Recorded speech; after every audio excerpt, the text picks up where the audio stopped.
ప్రభునందు ప్రియమైన వాళ్ళారా, ప్రభువైన యేసుక్రీస్తు నామములో మీ అందరికీ శుభాభివందనములు. ఈ ఉదయకాలమున కలువరి కృపా సన్నిధికి మిమ్మల్ని ఆహ్వానించుచున్నాను.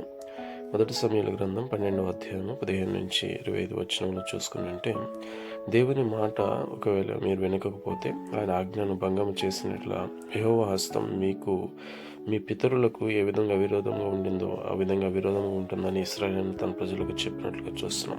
గోధుమ కాలమున కోత కాలం ఇదే కాబట్టి నిర్ణయించమని అడిగినందుచేత రాజును నిర్ణయించినాం. కానీ మీరు యెహోవా దృష్టికి గొప్ప కీడు చేసిన వారు ఉన్నారని చెప్పి దేవుడు ఒక సూచక్రియను సమూయేలు ద్వారా జరిగించినప్పుడు వారందరూ కూడా భయపడి యెహోవాను ప్రార్థించమని అడిగినప్పుడు, నేను ప్రార్థన చేయటం మానటం వలన యెహోవాకు విరోధంగా పాపం చేసిన వాడిని అగుదును, అయితే అది నాకు దూరమగును, నేను శ్రేష్టమైన చక్కటి మార్గమును మీకు బోధించును అని చెప్పి వారిని అందరినీ కూడా యెహోవా యందు భయభక్తులు కలిగి నిష్కపటులై పూర్ణ హృదయంతో ఆయన సేవించవాలని చెప్పినట్లుగా చూస్తున్నాం.